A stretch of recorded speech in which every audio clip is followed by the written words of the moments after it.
tournament of power opened my eyes. No way I can stay at the same level I'm at now. I'm fired up. Hey guys, Chastity here, and I'm with Sean Schemmel, the voice of Goku, the legendary Goku. So we're talking about Dragon Ball Super Broly, which is coming in January. What can you tell me about this movie? Well, again, not much. I mean, not any more than the public knows. Like, I have not seen the script. I haven't seen. There's not a final product I've seen. I've only seen whatever the trailers that are out. That's all I've seen. What did you think of the trailer when you saw it? I really. You know, look, I'm a voice actor. I focus on sound, so I don't know that I'm the best critique of animation because I'm not a. But I have seen a lot of it as a voice actor because I'm in a lot of it, and I didn't think Toei could top Resurrection F in terms of animation quality because it was so good, right? And it's beyond. It's just like if the whole movie looks like the trailer, it's gonna go bonkers. It's just I'm astounded at. Akira Toriyama's heavily involved with it. Yeah, that's so awesome. Yeah. So he's done character design with this, he's done some of the writing, so what do you think of Toriyama's take on Broly? What I'm really curious about is when we did the panel yesterday, I'm curious about, you know, they're rebooting Broly. So they're basically saying, hey, forget about the Broly movies from back in the day. We're rebooting this character from, you know, fresh start. Goku and Vegeta have never seen him before. Nobody's seen him before. But they're adding it. I remember during the panel they said Akira Toriyama's note to the fans was like, "We're adding another character element to him that'll make him more interesting." So they're changing. It looks like in Japan they're changing up his personality a little bit, which I am intrigued in since he's going to be the protagonist or antagonist. Excuse me, I'm the protagonist.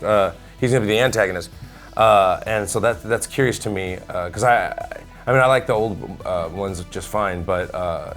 There seemed to be just not a lot of real motivation for Broly to hate Goku, I mean, other than him crying in the crib or something. I don't know. I recorded those movies 15 years ago, so I don't remember. So I'm excited about the reboot. I think it's one of the things there's a lot of debate around what's canon, what's not canon. Just like any production house. What is canon? Well, yeah, and just like any production house, you know, production companies in other countries go through this where it's a business model, it's also art, and so, you know, I like it when the creator comes in and goes, okay, like they did with Dragon Ball Z Kai.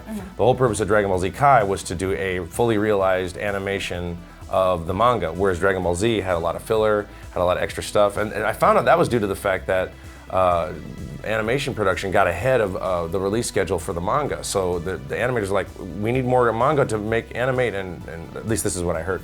I don't know if it's true or not, but I think it is. So. When you get the creator involved and all the people synergize, some really cool magic can happen. It can be really cool, yeah. What blew me away about the animation style is it's the first time I've ever seen what looked like the manga coming to life. Like, I mean, Dragon Ball's always looked great, but it really looks like Akira Toriyama drew it frame by frame, although we all know he didn't probably, because that's a lot of work. He's sitting there thousands of frames. So, Broly was kind of a divisive character in the past. What's your opinion on Broly? Well, look, there's a whole premise in Dragon Ball. It's like who's stronger. What I think will be interesting is what Broly's motivations are to stop Goku and what their whole conflict is going to be about. I'm curious about this. It looks like Goku and Vegeta are on another planet, perhaps that's snowy, and they have different snow outfits on or something like that. I love it. You know, it's really weird. We made a note of that. We're like, oh, they're just like us. They get cold too. They have to wear some snow gear. Snow gear, yeah. I love it on Dragon Ball when Goku gets a new outfit because he's wearing the same suit every day. Every day. So when he got the Yard Rat outfit, and then when he wears different, casual clothes, when he puts on his casual wear, I'm like, oh, there we go. All right, cool. Totally. So going to Super, like, how was it team up with Frieza? Yeah, that's what's surprising to me. My guess is, and this happened, I think this happens, I think this happened because, and we haven't gotten there yet in the show, and I haven't watched ahead on Super because I tend to not do that.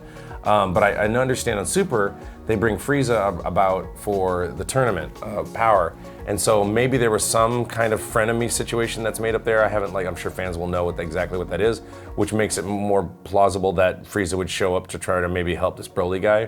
Because you know it's pretty desperate when you gotta hire villains to beat the bad guy. So it should be desperate, high stakes, as it were. Seriously, I was going to ask, like, can you tell us any more about Frieza's involvement? I haven't seen a script. I wish I had more. And the bad news is, if I did know more, they wouldn't let me say anything. So, but I really don't. We're going to record it. We don't have a record date yet, but it's got to be soon because for a January release, if we're going to promote it, we're going to need to finish it. So I don't know where, I don't know where they are at Toei with it. Like I don't know if they finished principal recording, which they probably have finished principal recording and now they're animating. Because usually when you do a prelay, they do Dragon Ball prelay. We do it as a dub. So my guess is that they did principal recording many months ago because it takes a while to animate something like that. And depending on how many animators you have, especially when you're going to the level of detail that they're going into, which was astounding. Yeah. It's almost like some of the style is like especially when I saw Paragus and Broly, it's like this has kind of a 90s feel to it in terms of the like a 90s anime art style, but like it's like and I don't want anybody to bash me on that because people go, 90s, well it's actually this era. And I'm like, okay, look, I'm just making a generalization. So defensive when you get on Twitter and stuff. But so it looked to me like 90s animation styles, especially from Japan, has a certain look to it, but almost like modernized with higher frame rates and more special effects and more energy. So it's kind of like a 90s Toriyama or 80s Toriyama style on steroids. That's kind of how that's my opinion, but that's how I'm seeing it now, and I can't wait to see. I'll tell you, when you're in the booth recording, and this can be very exciting, depending on what order you record in, because I usually record. On the series, we don't really have a set order, and sometimes I'll request to record later. So if I want to work with an actor, because I recorded most of Z without hearing any other actor. But what I'm really excited about is, and this happened on Resurrection F, and Battle of Gods, where you're seeing the video for the first time. Although I saw Battle of Gods before I watched it because I was prepping. But you're in the booth, and the animation. It's really wonderful because when you're doing a prelay show, you've got to call from all the inspiration from the printed words. And you've got to you're getting inspiration from the director or whatever, you're getting direction from the director. But on a dub like this, oftentimes you'll do the first take and then you're kind of astounded by the animation and it gets you a lot of energy. Then you take that energy and put it back into the performance. So you'll see some awesome thing that Goku does with really crazy animation, much like the trailer. When that big scream, like when I saw that big scream I had to do, that fueled me to do the scream harder. I was like, I'm gonna do it, hardcore. And then I saw it and I was like, oh, yeah. And so that just livens you up. It's a cyclical loop, a feedback loop. And so it's very, very exciting for us to work on that in that way. And I told Chris, I'm like, look, I record Dragon Ball in LA, but I'm coming to Texas for the movie. Because I want to be, I always like to be like really, and Chris is heavily involved in Dragon Ball when we direct me in LA. It's just a little bit of a disconnect because there's always a delay because we're always communicating with the studios in Texas. So speaking of Chris, are you and Chris going to rematch in Dragon Ball FighterZ now that they're going to add base Goku and base Vegeta? Oh, they are adding base Goku. Oh, hell yeah. Okay, so I didn't know that. I have the game. We are trying to plan something with various organizations. There's a lot of business that has to happen that we aren't involved with, like contracts, et cetera. And we're trying to find a venue. It's still something that is absolutely in the works. And if they can't sort it out, Chris and I'll just do it on our own, damn it. But we're gonna, because I've been practicing. I haven't been practicing hardcore yet because I'm waiting. I'm starting my gaming. I'm gonna start my Twitch channel and then I'm gonna chronicle my training online for people to watch. But if I'm gonna do it like Goku, here's the funny thing. I thought I'd chronicle it. And then whatever I do online, I would do the opposite on the match. So in case Chris watches, he'll know my strategy. But if I was going to take Goku's attitude, I would say, "Hey, Chris, watch my channel.